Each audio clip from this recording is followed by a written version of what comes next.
नमस्कार, आप देख रहे हैं जनहित समाचार यूट्यूब चैनल। देखिए आज के मुख्य खबर। मैं हूँ बाबूराव करी।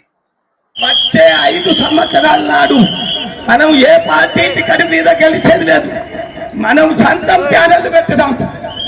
సొంతం ప్యానెల్ పెట్టి మనం 50 మందిని నిలబెట్టి సిటీ మద్దతు సిటీ మద్దతు దగ్గర తాకతు లేదని కాదు, నమ్ముకున్నోనికే ద్రోహం.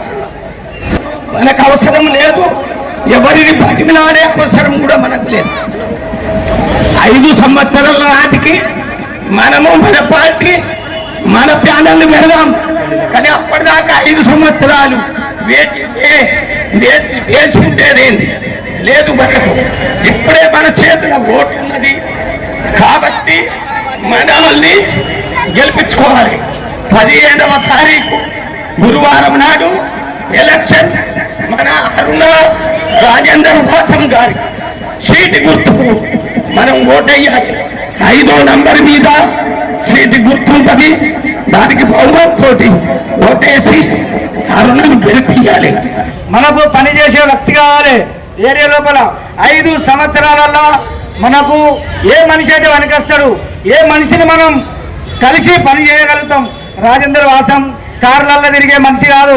రాజేందర్ వాసం ప్రతి వ్యక్తితోటి నిలబడే మనిషి, ప్రతి వ్యక్తితోటి తిరిగే మనిషి. ఏరియాలో ప్రతి వ్యక్తితోటి మనిషి నిలబడి నేను ఉన్నానని, మీకే ఆపద ఉన్నా కానీ నేను నిలబడతా అని భరోసా చేసే మనిషి. కానీ రాజేందర్ వాసం ఎవరిని కూడా ఇట్లా మోసం చేయని 17 నంబర్ వాళ్ళ లోపల కాదు, బిఎండ్లా కరోనా టైంలో ఈయన చేసినటువంటి ప్రోగ్రాంలు మన సమాజంలో కాదు, ఈ పార్టీ లోపల కూడా ఏదైతే అనే పార్టీలు ఉన్నాడో ఆ పార్టీలో కూడా చేయలేదని నేను ఈ రోజుగా సభాముఖంగా మీ అందరికీ చెప్తున్నా. ఇలా అటువంటి మనిషికి అన్యాయం చేసిందంటే వాళ్లకు మనం తెలియజేయాలి ఒకటే, మనం ఓటు బలం, వాళ్ళకు నోరు బలం ఉండొచ్చు, ఒకళ్ళకు డబ్బు బలం ఉండొచ్చు. డబ్బుకు లొంగిపోకుండా మనం ఎవరైతే నోరుతోటి బెదిరిస్తున్నారో ఆ బెదరకుండా మనం ఒక ఏళ్ళతోటి మనం తాకత్ చూపించాలి. అది 15వ తారీఖు నాడు మనం ఎలక్షన్ ఓటింగ్ ఉన్నది. ఆ రోజు మనం రాజేందర్ అరుణ వాసం గారి తాకత్ ఏంది అనేది మన 17 నంబర్ నుంచి వార్డులో ఎవరున్నా కానీ దయచేసి మన బిజిలీ గుర్తున్నది ఓటు వేసి మంచి మెజార్టీతోటి గెలిపేయాలని ఈ సభాముఖంగా మళ్ళొకసారి మిమ్మల్ని కోరడం జరుగుతుంది. 2012 में अपन एक आदमी को जिताया था. वो टाइम पे साड़ी बांटा था, रंगोली खिलवाया था. अपन बोले भाई अच्छा है, साड़ी भी बांटते हैं, रंगोली खिलाते हैं, अपने माँ बहन बेटियों को अच्छी तरह देखे करके अपने तेलुगु लोग उसको जिताया था. लेकिन 2016 में उसने बेच के गया. बेच के जाने का वो 2024 में फिर आया. फिर आने के बाद बोला मेरे को इलेक्शन नहीं लड़ना है, मुझे समाज का अध्यक्ष बनना है और उसके लिए मेरा जो दाग है, दाग को मिटाने करके उसने मेरे से वादा किया था. मैं बोला भाई मुझे तो इलेक्शन लड़ने है, तू फिर इलेक्शन का लड़ेगा तो कैसे बोले. तो बोला मैं वचन देता हूँ वरुण देवी का, मेरे को इलेक्शन नहीं लड़ना है, खाली समाज का अध्यक्ष बनना है.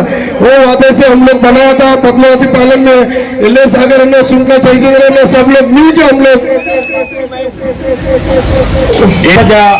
పేరు తీసుకుంటున్నా. ఇప్పుడు మురళి మచ్చతోనైతే ఇప్పుడు నేను చెప్పిన విషయంలో కూడా ఎదుటి సాక్షి నేను ఆ మాట అన్నాడు అతను.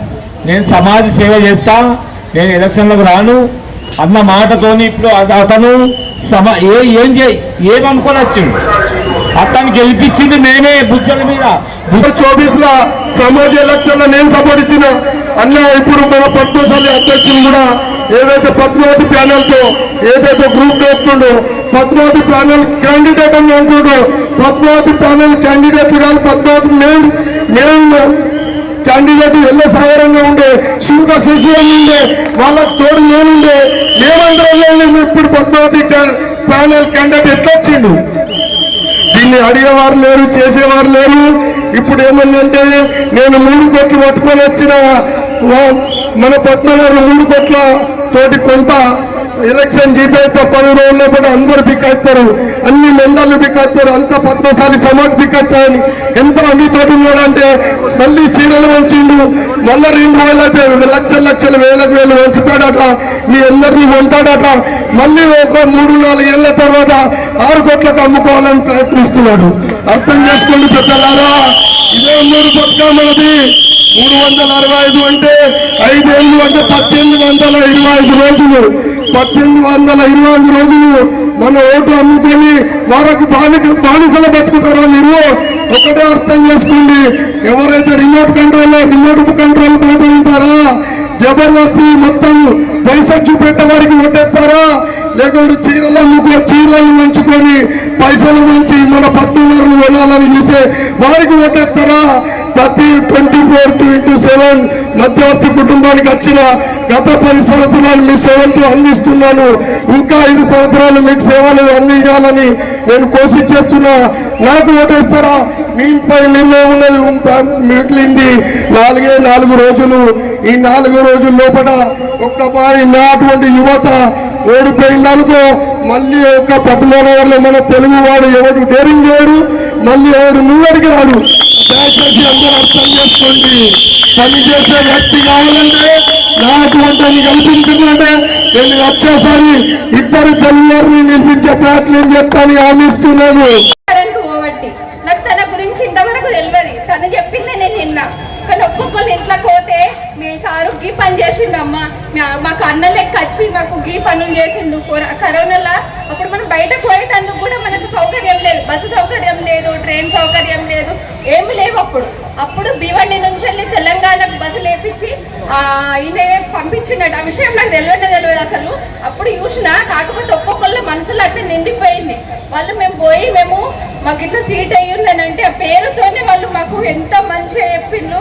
అబ్బా నేను గింత సేవ చేసిండని బయట పోయిన వాళ్ళనే నాకు అర్థమైంది. అసలు ఈయన చేంజ్ చేస్తుండో అది వాళ్ళ మీ నమ్మకమే నాకు ఇట్లా అనిపించి, చలో మరి గంత మంచి అవకాశం ఉన్నది కదా తనకు, మళ్ళీ సీటు రాలేదు అంతే, కాకపోతే మీ మనసులలో తను ఉన్నాడు కదా అనే ఉద్దేశంతోనే ముంగడికి వచ్చినాం మేము.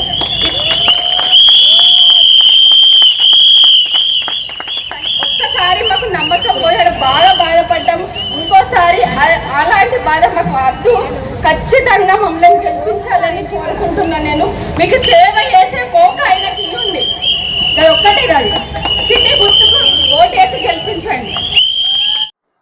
आज के लिए बस इतना ही। कल फिर मिलेंगे नए खबर के साथ। हमारे चैनल को पहली दफा देख रहे हैं तो सब्सक्राइब और लाइक कीजिए। वीडियो कैसा लगा उस पर कमेंट जरूर कीजिए। अगर वीडियो अच्छा लगे तो मित्रों के साथ शेयर कीजिए। हमारे चैनल के वीडियो आपने पूरा देखा, इसके लिए धन्यवाद। जय हिंद, जय महाराष्ट्र।